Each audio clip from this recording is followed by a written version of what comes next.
भर्तियों पर बोले पूर्व विधानसभा अध्यक्ष कुंजवाल। विधानसभा अध्यक्ष रितु खंडूरी द्वारा विधानसभा में हुई नियुक्तियों को रद्द करने की घोषणा के बाद पूर्व विधानसभा अध्यक्ष गोविंद सिंह कुंजवाल का बड़ा बयान सामने आया।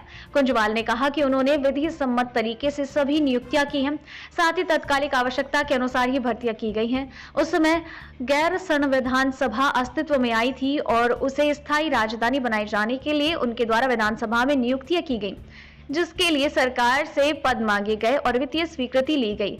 उसके बाद ही विधि सम्मत तरीके से भर्तियां की गई। फिलहाल ये वर्तमान विधानसभा अध्यक्ष द्वारा लिए गए इस फैसले पर कोई टिप्पणी नहीं करना चाहते हैं, लेकिन उन्होंने कहा है कि उनके दौरान की गई नियुक्तियों को हाईकोर्ट और सुप्रीम कोर्ट में भी चैलेंज किया गया और सुप्रीम कोर्ट ने भी उनके द्वारा की गई भर्तियों को सही माना था।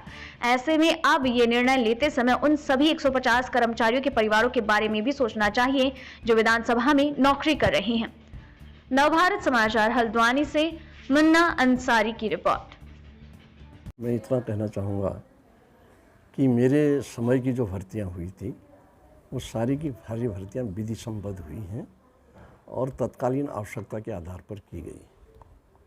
तत्कालीन आवश्यकता में इसलिए कह रहा हूँ कि उस समय गैरसैंण में विधान भवन बन चुका था और अंतिम वर्ष में मैंने नियुक्तियाँ करी और हमारा ये बिल्कुल मेरा ये सोच बन गया था, जिस पर मैंने मुख्यमंत्री जी को भी राजी कर लिया था कि हम अपने विधानसभा भवन को गैरसैंण में शिफ्ट करेंगे।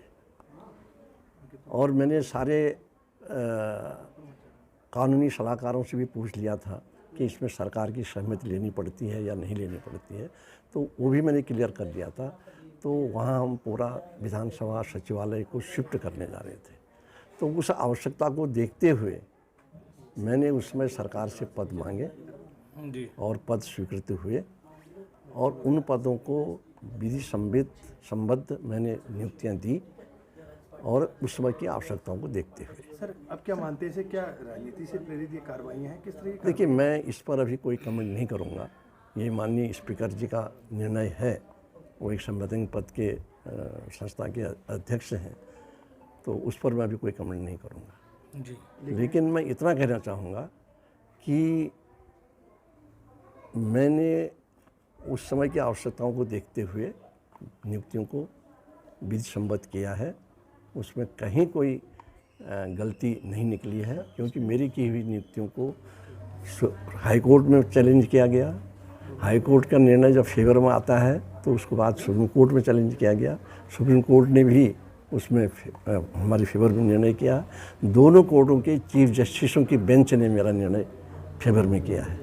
तो उसके बाद उन नियुक्तियों को कोई अवैध करार कर दे तो मैं समझता हूँ ये इस प्रदेश के हित में नहीं है। प्रदेश में इतनी बड़ी बेरोज़गारी है और उस बेरोज़गारी को देखते हुए आज जो निर्णय हुआ है उससे 150 जो हम मेरे लगाए हुए जो 150 लोगों के परिवार हैं उन पर क्या गुजर रही होगी, ये इस निर्णय को करने वालों को सोचना चाहिए। तो अब दोबारा कोर्ट जाने की कुछ सोच है? अब कोर्ट के लिए तो जो लड़के बाहर हुए हैं, जो कर्मचारी अधिकारी बाहर हुए हैं, उनकी इच्छा पर निर्भर करेगा कि वो कोर्ट की तैयारी करेंगे नहीं करेंगे, कोर्ट जाएंगे नहीं जाएंगे, क्या चीज़ होगी वो उन पर निर्भर करेगा।